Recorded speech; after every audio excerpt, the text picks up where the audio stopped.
Hello student and welcome to this video. Today's topic is genetic terminology. Genetic में इस्तेमाल होने वाले important terminology को आज हम समझेंगे। और ये जो शब्द है जेनेटिक्स में बार बार यूज़ होते हैं, इसलिए इसको समझना बहुत इम्पॉर्टेंट है। सबसे पहले जो जेनेटिक टर्म को क्वाइन किया 1905 में विलियम बेस्टन ने। और ये जो जेनेटिक शब्द है ये ग्रीक वर्ड से बना है, इसका मतलब होता है ग्रो इनटू।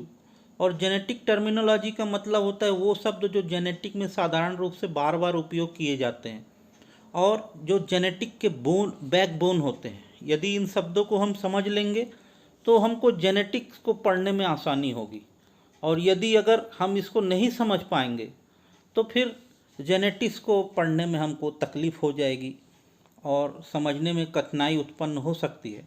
तो चलिए हम आज इस वीडियो के माध्यम से जेनेटिक के जो शब्द हैं, जो जेनेटिक टर्मिनोलॉजी जिनको कहा जाता है, जेनेटिक्स में बार बार उपयोग किए जाते हैं, उनको सिंपल तरीके से, साधारण तरीके से समझेंगे। सर्वप्रथम लेते हैं definition of genetics. Genetics is the branch of zoology that deal with the study of heredity and it's variation of life. यह जूलॉजी की एक ब्रांच है जो हेरिडिटरी से उत्पन्न होने वाले वेरिएशन जो लाइफ में होती है उसको डील करती है। और यह ग्रीक वर्ड से डिराइव्ड हुई है जिसको जेनेसिस कहते हैं। इसका मतलब होता है origin. It is derive from Greek word genesis meaning origin. तथा genetics is technically defined as a process in which the parent possess set of genes on to their offspring. और जेनेटिक्स जो होता है वो टेक्निकली एक process है जिसमें parents जो है अपने ऑफस्प्रिंग को एक सेट ऑफ जीन प्रोवाइड करता है F1 जनरेशन में। तो ये इसकी एक डेफिनेशन है जेनेटिक्स की। तो चलिए स्टार्ट करते हैं। Genetic terminology. For proper understanding of the science of genetics, it is important to make the student familiar with the term invariable used in modern genetics. Modern genetics में बार बार जो शब्द उपयोग किए जाते हैं उसका प्रॉपर अंडरस्टैंडिंग होने के लिए, स्टूडेंट लोगों को जो अच्छी तरीके से समझने के लिए, जेनेटिक्स को अच्छी तरीके से समझने के लिए ये इम्पॉर्टेंट हो जाता है कि स्टूडेंट जो है जेनेटिक के टर्मिनोलॉजी से फैमिलियर हो जाएं, अच्छी तरीके से समझ लें, रूबरू हो जाएं और दोस्त के समान इन टर्मिनोलॉजी को अपने अंदर उतार लें ताकि हम जेनेटिक्स को अच्छी तरीके से समझ सकें। तो चलिए स्टार्ट करते हैं। पहला वर्ड है कैरेक्टर्स।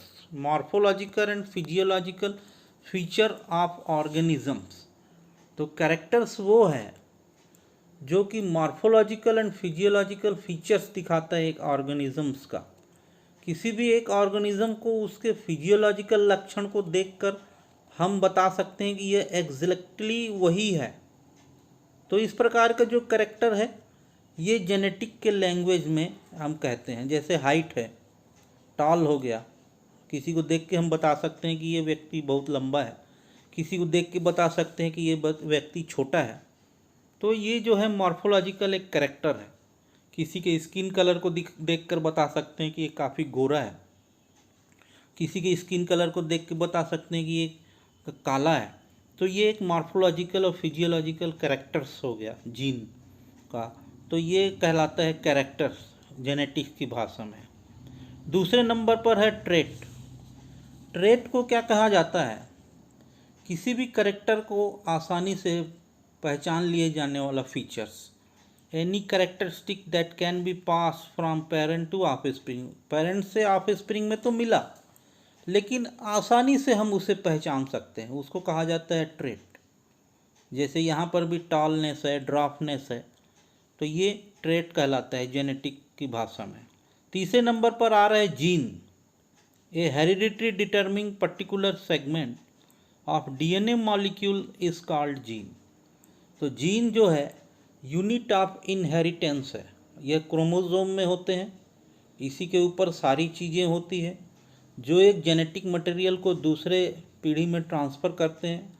तो पीढ़ी दर पीढ़ी ये जीन जो है जेनेटिक मटेरियल ट्रांसफ़र करते हैं। मेंडल जब इसकी खोज कर रहे थे तो मेंडल ने इसके लिए एक शब्द यूज़ किया था, फैक्टर टर्म जो है मेंडल ने यूज़ किया था। तो ये जीन है जो कि इम्पॉर्टेंट है, बिना जीन के जेनेटिक्स संभव नहीं होता और नहीं समझ सकते हम। चौथे नंबर पर है allele, alternate form of the same gene in same locus. तो अल्टरनेट फॉर्म है, जैसे कि टॉल भी है, ड्रॉफ भी है। तो इस प्रकार के जो नंबर शब्द है वो कहलाता है एलिल। तो नेक्स्ट पार्ट लेते हैं। 5वें नंबर पर है डोमिनेंट। डोमिनेंट क्या होता है? An allele which express itself. Dominant का मतलब होता है अपने आप को एक्सप्रेस करने वाला जीन जो अगली पीढ़ी में अपना प्रभाव दिखाता है। 2 जीन हैं, एक टॉलनेस है, एक ड्रॉपनेस है, दोनों उसके शरीर में है, मगर जो डोमिनेंट कर गया टॉलनेस तो वो उसको अगली पीढ़ी में वो प्रभाव दिखाता है। एलिल जो है अगली पीढ़ी में प्रभाव दिखाता है, डोमिनेंट कर जाता है, उसके ऊपर अपना प्रभाव दिखाता है, उसको डोमिनेंट कहा जाता है। 6वें नंबर पर है recessive, the allele which fall to express. वो जीन जो डोमिनेंट जीन की उपस्थिति में अपना प्रभाव नहीं दिखा पाता, ऐसा जीन जो डोमिनेंट जीन की उपस्थिति में अपना प्रभाव नहीं दिखा पाता उसे रिसेसिव कहते हैं। 7वें नंबर पर है wild gene, naturally occurring gene in A population. प्राकृतिक रूप से विद्यमान जीन जिनका प्रभाव डोमिनेटिंग रहता है उसे वाइल्ड जीन कहा जाता है। 8वें नंबर पर है homozygous. It is the condition when both the gene controlling that character are identical. कोई भी कैरेक्टर को 2 अल्टरनेटिंग जीन एक्सप्रेस करते हों, जैसे टॉलनेस है, कैपिटल टी 2 बार, स्मॉल टी 2 बार, इस प्रकार का जो अरेंजमेंट सिमिलर जो होता है उसे होमोजाइगस कहते हैं। सिमिलर अरेंजमेंट, सिमिलर होना, उसे होमोजाइगस कहा जाता है। हेट्रोजाइगस 9वें नंबर पर, ये क्या शब्द है? It is the condition when the 2 gene controlling one character are different, one dominant and one recessive. 2 gene हैं जो कंट्रोल कर रहे हैं लेकिन इसमें से डिफरेंट है, एक डोमिनेंट है और दूसरा रिसेसिव है। तो ये जो है होमोजाइगस का उल्टा होता है, हेट्रोजाइगस। 10वें नंबर पर है phenotype. It is the external और physical expression of a character. Phenotype क्या होता है? ये होता है एक्सटर्नल और फिजिकल, कैरेक्टर का बाह्य और फिजिकल रूप से एक्सप्रेस करना, इसको कहते हैं फिनोटाइप।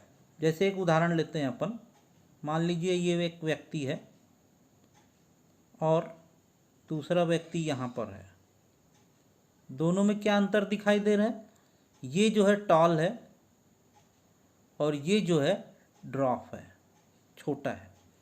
तो इस प्रकार के जो कैरेक्टर शो होते हैं वो कहलाते हैं फिनोटाइप। मतलब मॉर्फोलॉजिकल जो एक्सप्रेशन है ऑर्गेनिजम्स का, एक टॉल दिखा रहा है, बड़ा है, और एक छोटा है, ड्रॉप है, तो इसको फिनोटाइप कहा जाता है। स्किन के कलर भी इसमें आते हैं। तो ये था फिनोटाइप। उसके बाद 11वां है genotype. It is the genetic expression of a character in terms of allele. ये होता है जेनेटिक अरेंजमेंट है, ऑर्गेनिजम्स का ये जेनेटिक अरेंजमेंट है, इसको जो जीन के द्वारा मिलता है उसको जीनोटाइप कहते हैं। 12वें नंबर पर है genome. It is the complete set of haploid chromosomes inherited as a unit form one parent through gametes. तो ये साधारण शब्द में समझे, ये single but complete set of chromosomes है। सिंगल है लेकिन कंप्लीट सेट ऑफ क्रोमोसोम्स है, इसको कहा जाता है जीनोम। 13वें नंबर पर है gene pool. Aggregation of total gene in A given population. किसी भी पॉपुलेशन के अंदर जो जीन का टोटल होता है उसे जीन पूल कहा जाता है। तो ये 13वें नंबर का शब्द है। फिर है 14वें नंबर पर test cross. A cross between hybrid of F1 generation with the recessive parent. यहाँ पर F1 है, डबल F लिख गया है, इसको आप सुधार लेंगे, ये है F1 जनरेशन। तो जो टेस्ट क्रॉस है, एक ऐसा क्रॉस जिसको यूज़ किया जाता है कि ये पता लगाया जा सके कि कोई ऑर्गेनिज्म जो है होमोजाइगस है या हेट्रोजाइगस है, इसको कहा जाता है टेस्ट क्रॉस। और उसके बाद है back cross. The cross of a hybrid progeny individual with its pure parents is known as back cross. Back cross ऐसा क्रॉस है जिसमें पेरेंट की क्रॉस होती है। तो ये जो है कहलाते हैं बैक क्रॉस। तो इस प्रकार आज हमने जेनेटिक टर्मिनोलॉजी को समझने की कोशिश की और इसको आप बार बार स्टडी कीजिए, बार बार पढ़िए। अगर ये टर्मिनोलॉजी, क्योंकि जेनेटिक्स में बार बार उपयोग की जाती है, यदि आप इससे फैमिलियर हो गए, समझ जाएंगे अच्छे से, तो जेनेटिक्स को आसानी से समझ जाएंगे। Thanks for watching. Thank you.